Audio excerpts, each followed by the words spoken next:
to the 40k Fireside podcast, where we discuss everything to do with competitive Warhammer 40k with your hosts Vik VJ and David Gaylord.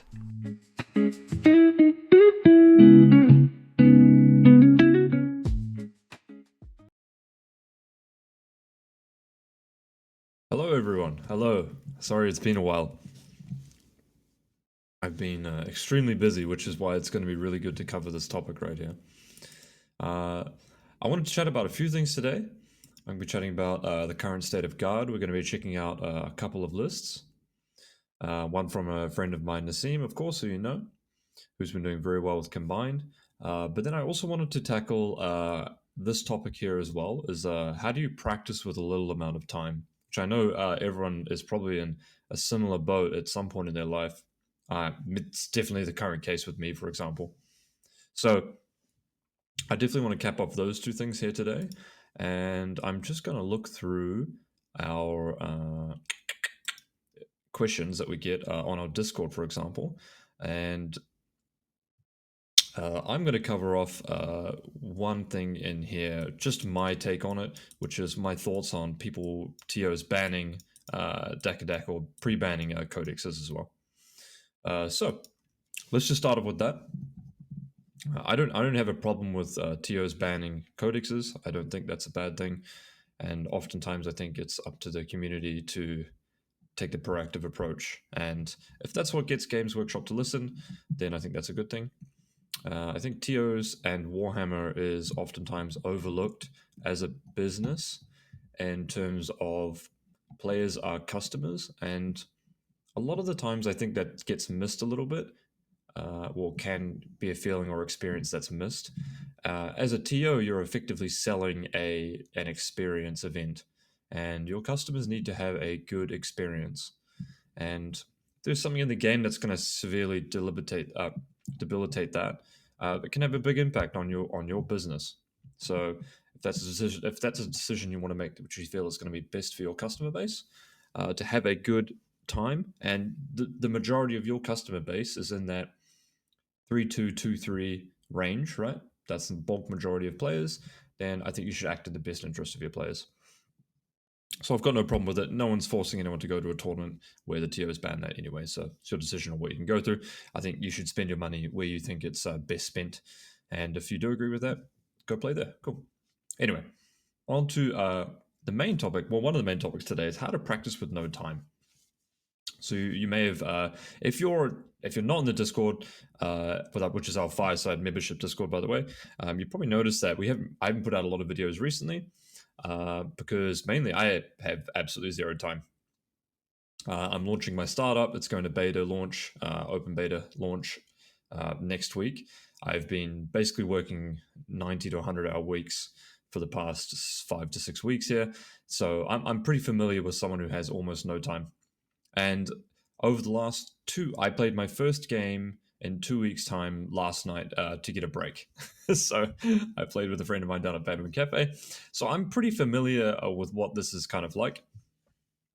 But I've got something else. So you may think, well, David, you may already be very good at the game. So you having breaks and not playing very much, you're not really going to lose much of an edge. Or you may not lose as much as other players. So I'm gonna tackle this another way. Recently, I'd probably say over the past 5 or 6 months as well, I started playing table tennis. It's something I played when I was in high school, and when I say play, I mean compete. So I go to a club, I practice, and I'm not very good. I'm decent, but I consider myself not very good.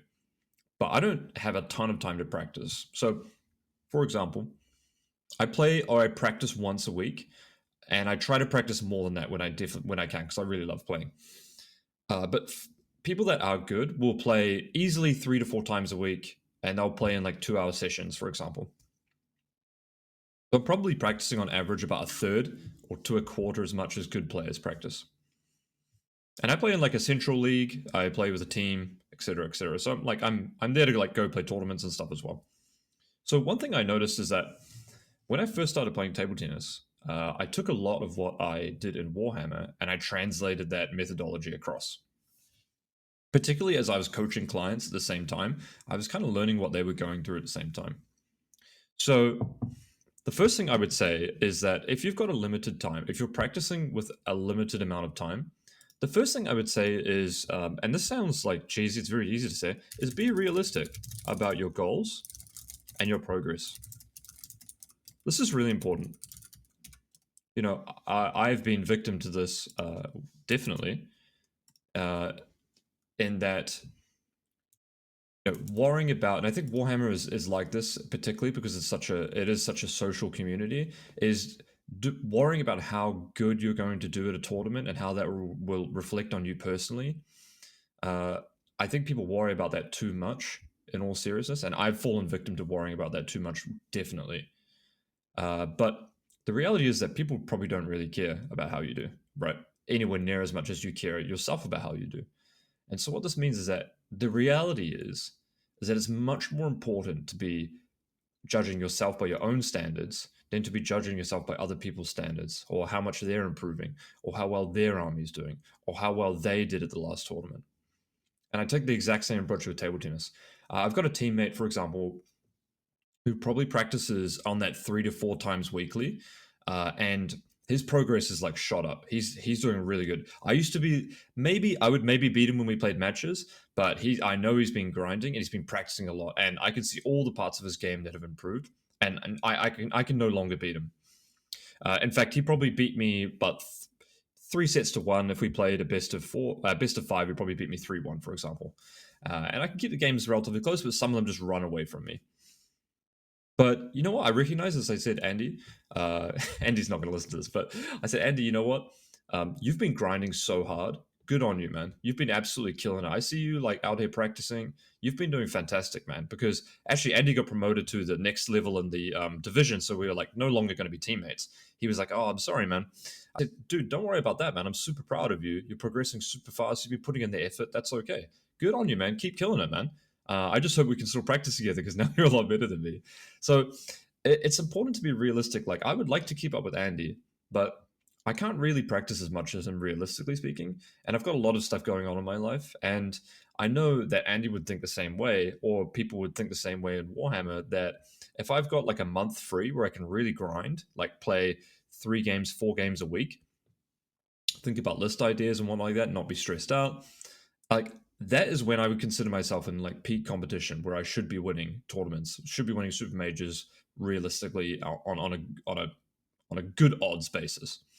But now at the moment where I don't have a ton of time to practice, I'm going to make mistakes in games. I'm not going to come with the absolute most tuned list, for example, and that's just a huge important part. So it's really important to be realistic. If you're a 2-3 player, you're a 3-2 player, and you're only at that level where you feel like you're keeping up with the game, just go into the tournament and say, "Hey, look, I'm just going to keep doing as best as I can," and only this next point is going to be another point, so I don't want to jump onto it quickly. But be realistic about your goals and where you are and what it means, and don't judge yourself by other people's standards. Don't judge yourself. Don't judge yourself by your peers' progression. This is really important. Don't judge yourself by your peers' progression. You don't know how much they're playing. You don't know how much time and effort they're putting in, what the sacrifices they're making to do that. And, you know, 40K and life is about balance at the same time, right? You should always be trying to, I mean, this is a bit life philosophical. You should always be trying to progress something, right? But Warhammer shouldn't always be that priority. It definitely shouldn't always be that priority. I would encourage anyone to have their best shot at that once in their life, like I did. But I wouldn't say you should do that for a really sustained and long time. It's just not healthy. Okay, so be realistic about your goals. Now, next point, and this is a good one, is try not to focus try not to improve on too many things. Okay, this is another table tennis one here. By the way, if you haven't played table tennis, it's a very, very difficult and technical sport. So I'm not there just like hitting it at the pub or something. My backhand was really weak in table tennis for a long time, and my forehand was very dominant and very, very confident in it. But I knew there was a severely lacking part of my game. So what I did is I made that my singular focus to improve. I said, okay, there's so many things I can improve upon, and I'll try and slowly get better at those as I work those in as part of the game. But my main thing I'm going to improve upon is just my backhand. Just my backhand topspin, maybe my backhand open and loop, and that's what I'm going to focus on. So for a month, I just focused on that. When I would have my practice sessions, I would go to my partner and I'd say, "Hey, look, I just want to work on my like backhand drills, maybe do some serving and an opening, and that's what I'm going to focus on." So likewise, like maybe in Warhammer, right? Maybe you need to focus on something like so. Focus on improving one thing, and then moving on to the next. It's difficult to improve. It's difficult improve on multiple things at once. This is very, very true. It's difficult to have great deployment. It's difficult to have really crisp macro strategy. It's really difficult to do micro interactions really well if you're trying to focus on improving every single thing at once. So try and work on one thing at a time. And that's what that means is that when you go to practice, the quality of your practice will be significantly higher. Okay. For example, let's say you're learning a musical instrument as well, right? So I played drums for about 15 years as well. It's really difficult to do. That's actually a really good example. You can practice like you want to learn like a jazz samba, for example. Like you can practice that rhythm. You can practice that beat, and when you do that and focus on one thing, you're going to get quickly at it much, much better. But if you just tried to jump into a quartet and play that as fast, like straight off the bat, after maybe practicing it for 5 minutes, you're going to be all over the place because you're going to be worrying about lots of different things at the same time. And your mind is kind of like a CPU, right? There's only so much bandwidth that can go on at the same time. And you've got, say, 10 units of attention. And if you spread that across 5 different things, you've got, 2 units of attention across 5 different things, whereas opposed to you could focus on improving one thing, ingrain that into your mind, and try and get 8 attention units onto that one thing. That's just the way I think about it, so I'm probably a bit unique in that sense. But I would highly recommend just trying to focus on improving one thing and going and okay, so try not to improve on too many things because I'm just jumping ahead of my head here. Focus on improving one thing at a time. Don't focus on doing multiple things. And then I would say if you're really time poor as well, go into each session, practice session. So let me back up for a second. I would, if you're only wanting to go and practice, that's a big thing. So defining your practice in air quotes here, right? There's a really big difference, and people need to get serious. And if you're serious about practicing, that's a lot different from just playing Warhammer. The two are very different things. Obviously, you play Warhammer when you practice, but you don't necessarily practice when you play Warhammer. So what that means is that you're making a conscious decision. I'm here to practice. What am I here to improve upon? So like I cycle to get to my table tennis club, and oftentimes when I'm cycling there, I'm thinking, what do I need to practice today? What's the drills I need to do? Okay, what are my 2 things I really want to do to work on my one thing today, for example, right? So defining your practice is a sense of what are my goals for this session? What am I trying to get out of it?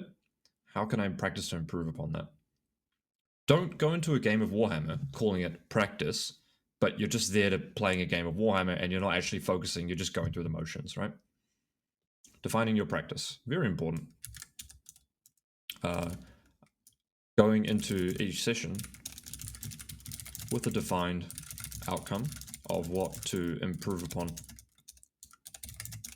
And now a really big part about this is communicate this to your partner.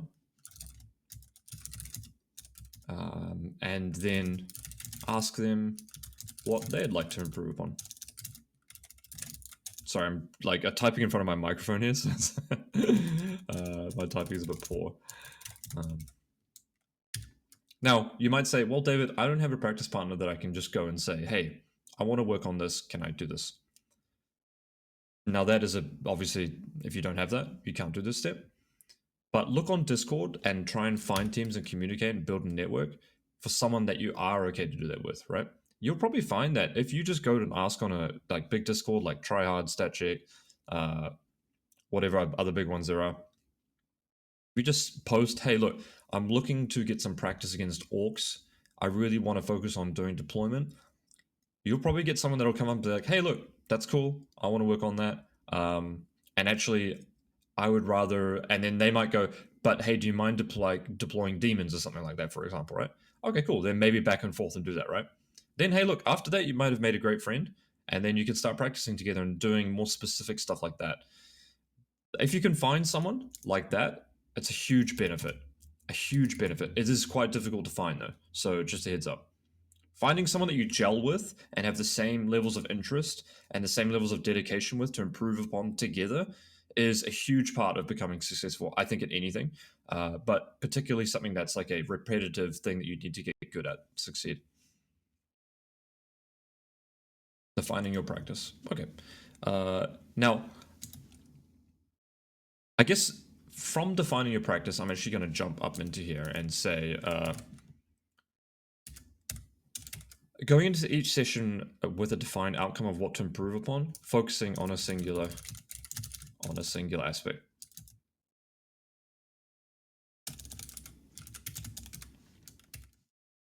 Really important. Focusing on a singular aspect. I'm just thinking, I'm gonna move this here. I'm not OCD, but gotta bold these. Okay, so what have we got here? Be realistic about your goals and progression. Try not to improve upon too many things at once. Define your practice, going into each session with a defined outcome of what to improve upon, focusing on a singular aspect. Communicate this to your partner and then ask them what to improve upon. Okay, now, so let's go across some like maybe post-game things, right? Let's go like intra-game. And then let's also build something called post-game. Because you might say, well, David, that's all well and good and all. But how do I actually do this, right? What are some like actual questions you can ask in game? Now, if you find a practice partner that's good like this, even better. I'll just go to a new tab. Okay, so let's go maybe pre-game, I guess, right?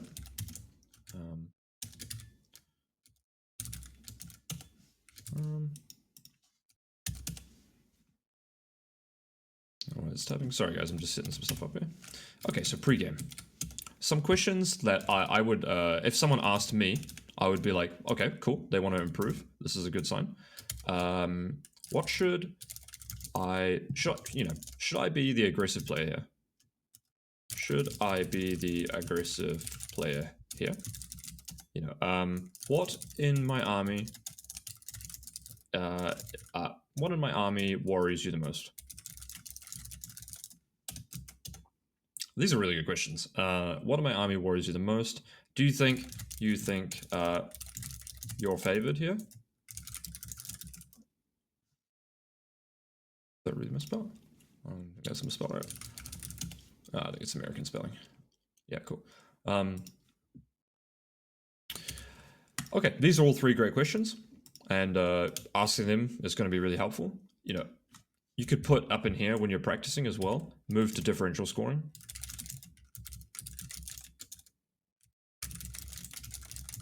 It's just very good overall for improving in general. Very easy way to directly track your progress. Intra-game. Do you think, I guess intra-game, you're asking your opponent, one thing is like, should I CP redraw a secondary? That's a really common question. Can have a big impact on the game, and that's going to tell you whether your opponent thinks like you need to be focusing more on secondaries or less on secondaries. And then I guess you kind of need to play the game out in that sense. So intra-game, I don't have too many questions on, but post-game is like quite important, I would say. And what are some of the things that I would think about post-game? I would definitely think about, should I have played more cagey / defensive? let's say like I lost or got blown out, right? Like I guess the last game I played against Liam, I got destroyed, right? He kind of all in me on turn 2, and things went south after that. So I was thinking like, should I have played more cagey defensive? What should I have? Did I overcommit on anything in particular? If so, why is that important, right? And then, did I commit on anything? If so, why is that important?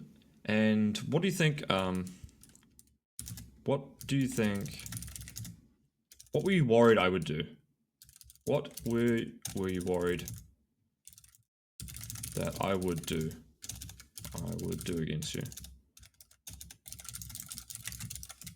If you can sum up these, 1, 2, 4, 5, 6, 7, 8. If you get these 8 questions done, that's a really good way that you're going to improve. So hey, that's just a quick thing on. I guess it wasn't quick. That kind of ended up in a video in and of itself. Maybe that's the whole video for today. Practicing with no time. I'm definitely in this case at the moment. I'm going to be going to BFS with a friend of mine, which is the Battle for Salvation 8-man team event in New York in May, and I'm not going to be playing guard there. So I've got to pick up a new army, and the army that I'm picking up, I played my first game of it yesterday. So for me, I just went into that practice session and said, hey, I'm sorry, man. I don't know any of my profiles. I'm just going to try and learn anything. I don't care about winning or losing. I just want to get the interactions, make sure the characters with the right units, seeing how some of the gameplay patterns work out. What are some of the output profiles? And, I'm not concerned about winning this micro interaction, whether or not my macro strategy was correct, because I'm going to get to the micro interaction and the macro strategy once I actually understand how the army works at like a baseline level, right? So I went into that game with a goal. Okay, this is just me learning the baseline levels. It's a practice game anyway. I don't really care about winning regardless. So that's what I went in with it. I felt like I achieved that. I went with the game afterwards and be like, oh, actually, do you think I was like, do you think I could have played a bit more aggressively there? Like, how do you think, did I commit enough to this side objective, for example? And so, yeah, that's a good example of a practice game where you've got a defined outcome and you can put time and effort into it. Likewise, I've got the team event that I have to have a new army for in a month's time. So I'm actually starting to practice now, knowing that I'm going to try and lock in that army to play so that I'm allowing myself enough time, knowing that I'm not really going to have enough experience to practice it. Now, I am going to be playing 2 tournaments this month, so I'm probably going to be using those tournaments as practicing for that event, right? I'm not going to go there to try and win or anything like that. I'm just going to simply using them to practice with those for the event. So that's what I'm trying to get out of them. And that's a lot different, right? You may think everyone at a tournament has just like, oh, I really want to win this tournament. Well, okay, that's true. But some people might be using it for practice. So it's difficult to judge people when you don't necessarily know the reasons they're coming to a tournament as well. Okay, guys, this has been a 23-minute video. I'm going to go and make another video now. We're going to be covering some guard stuff, and I'll see you later. Hopefully this helped. Let me know if it helped. If you've got any good questions, let me know down below. I could always share this document, I suppose, and if you could take it to whatever like that, write it down or make some additions, alterations. I can put everyone as commentators maybe, and you can comment on the document. How about that? Oh, hope this helps someone. If it has, there we go. One thing I would say is if you've gotten to this part of the video, definitely check out the early game algorithm. It's a video I released. It's like a 3 and a bit hour workshop video for 20 pounds you can get it for. I'm also releasing about a 1.5 hour follow-up Q&A with all the questions from the people that have had the workshop. So it's like almost 5 hours of content for 20 quid. Goes through my complete understanding, complete mindset of here's what I do when I read my opponent's list. Here's what I go through when I think about their army, how my army interacts with theirs, what the key units are, etc. It's a brilliant guideline for getting started in the early game of the list. Exactly how I think. There you go. Hopefully that's been good. Catch you guys later. See ya.